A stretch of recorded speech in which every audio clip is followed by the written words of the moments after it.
Hello, Bridget here, and welcome back to my channel. Thanks for clicking on my third tutorial that I have filmed.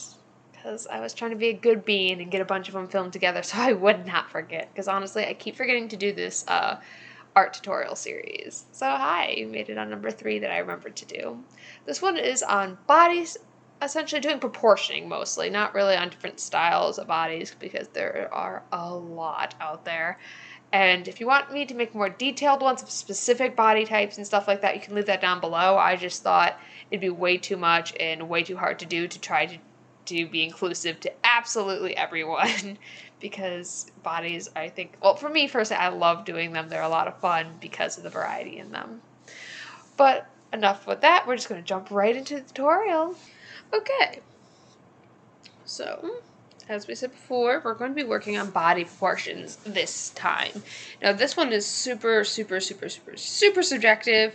There's a lot of different, ways you can go about, gender expression, stuff like that. For bodies, we're just going to do the very bare basics. So, I'm just going to do, kind of an oblong, shape for that. If you're wondering why I'm super sketchy like this, also, I have hand tremors due to some of my disabilities, so I do apologize if that bothers anyone. But there's nothing I can do about it because if I try to draw straight stuff, it ends up looking like that. Anyway, that's also why I'm using the tablet because it corrects some of my tremoring a lot better than it does with, traditional. Also, just easier to record on. Anyway, so here's our, little head starter, okay? We're going to put a neck on this thing, and bam, boom, bam. Okay, we are starting the bate part of this. I also have the hiccups, so that's great. Okay, so I start this a lot of different ways. Right now, to make it easier, I'm going to kind of draw this center line down. Might not ever need this in your life. You might. It just, I don't know, depends if it helps you or not. For this one, I think it'll, excuse me, swallowed wrong. Anyway, this might not help. Some people might. I redraw this center line a lot while I'm working. So, right here, I kind of ignore this neck and head. Usually I start here so I can proportion everything to this head.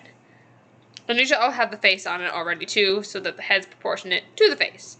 But, that's how I do things. So, usually I'll start with a line right below the neck. Just the line there, and I'll kind of make this rib cagey type shape. This shape will change throughout. So I just kind of guesstimate size. I kind of make it about a little bit longer than the head. I make sure to divot in the middle because it is technically the rib cage is right here. Well, you cannot tell what I'm writing, but that's the rib cage. That is literally the rib cage of your person that you're drawing. There's other ways of doing that. There's some people who use boxes. There's ovals. Don't really use either of those because I feel like those shapes, they're too recognizable as shapes that aren't in the human body.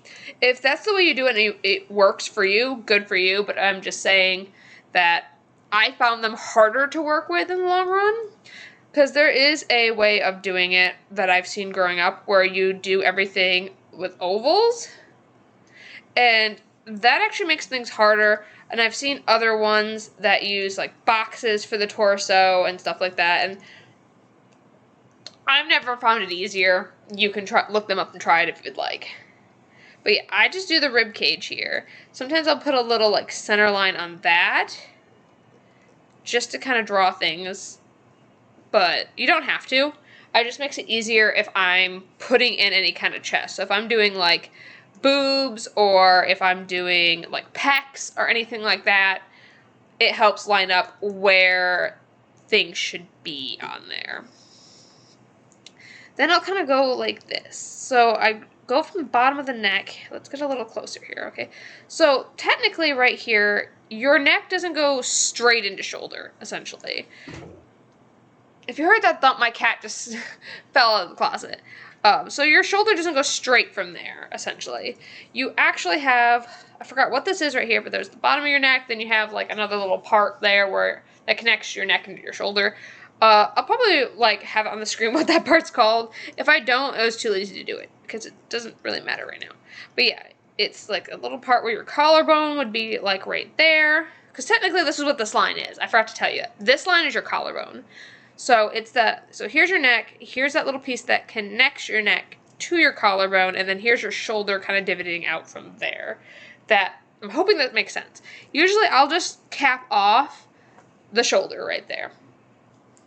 I don't want to worry about the arms right now until I got more of the body done. And I usually cap off that arm. Whoopsies, my thing keeps glitching a little bit. I usually cap off that arm right where the center line would be. This is also to keep things pretty even as I go. So same thing with this side, because everything's the same when you're doing it. You got that little piece right here where it helps your neck connect into your shoulder. And then your shoulder connects, and then I'll just cap it off. We're not going to do any, like, posing right now. And again, if that's in more demand, I will do a whole thing about ways to propose. Yes, I'll do an art video on how to propose. No, pose things. That would be later, much later. So here's your rib cage still looking pretty good. All right, so to attach this to your bottom half, I usually just use like pretty much what would be your spine. This is like then here's your hips would be. This part, like between this, like your hips and your rib cage, you can kind of figure out how long you want that to be. You can have it really long, really short, depends on what kind of character you're drawing. Whoopsies, I have a tendency to make it kind of short because me as a person, I'm pretty short and I have like no torso whatsoever. So a lot of my drawings don't have torsos. I'm going to give them a little bit more in here. Now, hips I kind of make whatever shape I want to originally until I want to, like, because sometimes I'll work back up here and stuff like that. But right now we're just going to stay down here. So this is where things get kind of like, excuse me. So little tidbits before we go any farther with what we're doing. Shoulders. The spacing on the shoulders for how wide they are can be up to you, depending on if you want a masculine character or feminine, depending on the gender identity. There are so many ways you can do shoulders. You can make them broader. You could play with the shapes up here to make them more smooth. You can look up, muscles and stuff like that, and what more muscly looking people do, more toned. All sorts of things. I would definitely look up different body types for shoulders. Same thing with hips. So you can make them pretty narrow. So if I did it right now and did this as the hips, like just the spacing I have right now, that'd be fairly narrowed. And this is how I connect the hips anyway. So I make sure to put a little V in the bottom where genitals would be, because that's how it is. But yeah, if I did it the shape, that'd be pretty narrow right there. That's not what you want. You can kind of curve them out. Here, let me do a new baseline. So, that's not what you want. You don't want a narrowed waist. We can redraw this. And I usually don't put that box there if I'm going to do a more curvy character. Usually what I do is I'll start connecting and drawing this and kind of just curve it out like that. Because for curvier characters, I usually try to put their curves in line with their shoulders because that's what I was taught. But that's not necessarily how curves work. Not every person who has, a curvy waist is lined with their shoulders. But that's what I just prefer to do. You can make it super curvy. You can make it as non-curvy as you want. It is all up to you and what the character you're drawing is. And you can kind of play around with how you connect these.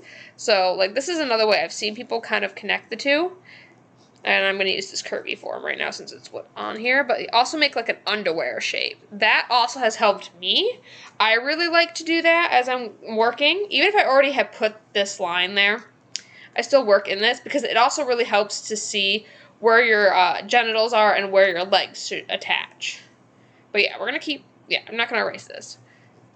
So, there we go. I usually sometimes will cap off where the legs should be, but usually I will draw them farther down. So yeah, that little circle is unmentionables. These are privates. I'm not going to go into detail how to draw those. YouTube would hate me. But legs, I'm kind of giving it away. So, Again, legs should come out, they shouldn't come out, hold on, let me clean this up. Okay, so to make this a little more cleaner, here's your underwear shape, whatever varying degree you want it to be. So you should have done, like, oh, there you go.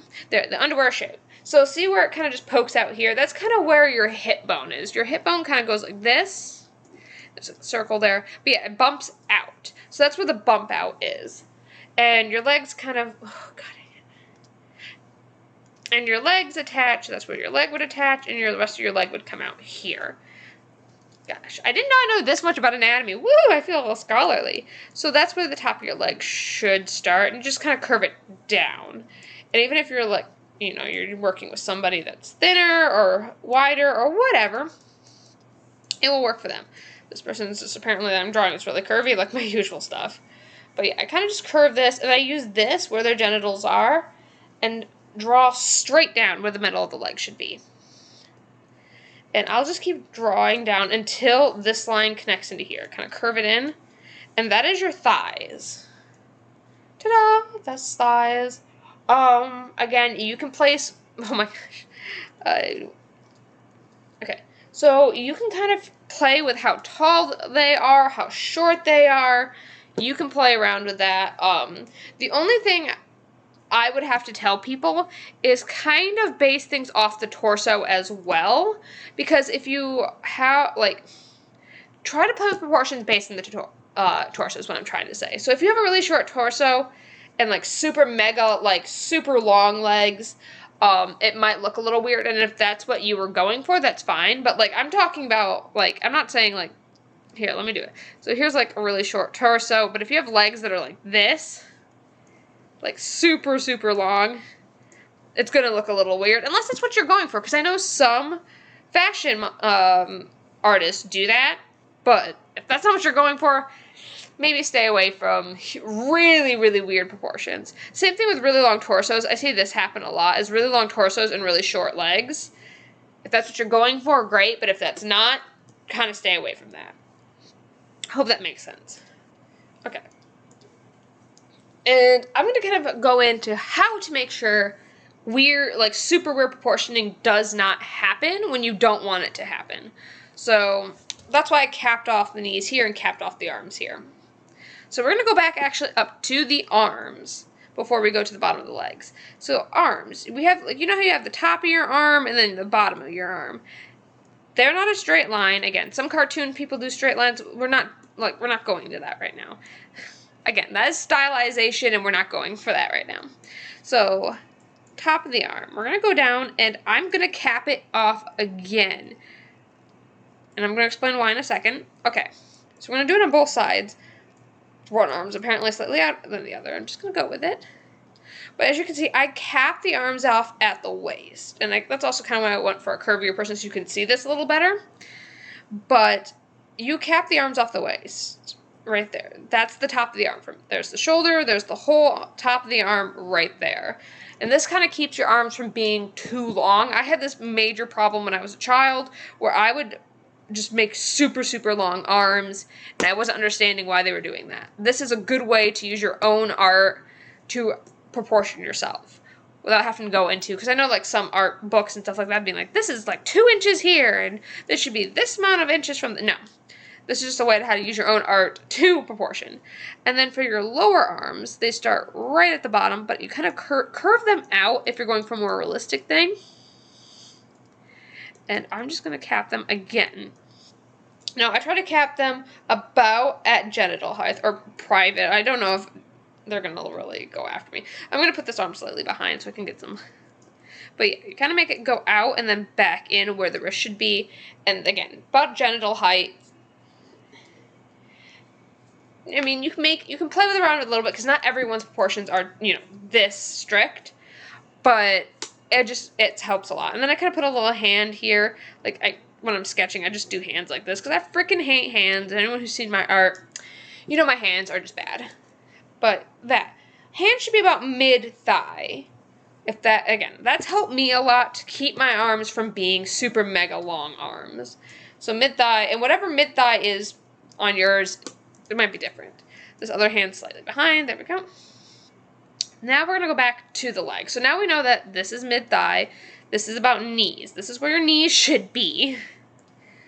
Okay, so this one's a little harder to proportion because this is just straight down your body. Like, okay, there's your waist, hip, you know, groin, mid-thigh. Bottom of your legs, you don't really have anything because they're out here in space.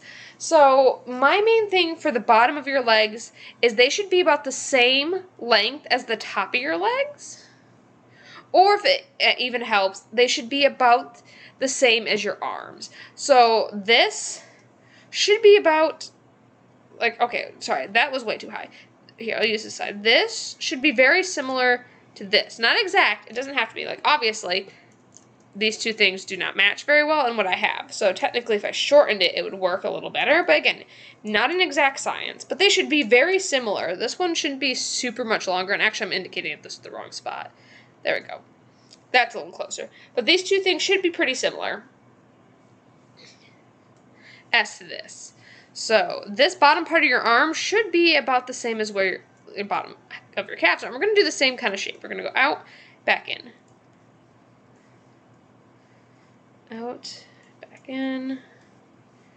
Arms that kind of go like this on both sides. Your legs kind of go more like a little flatter on one side than the other.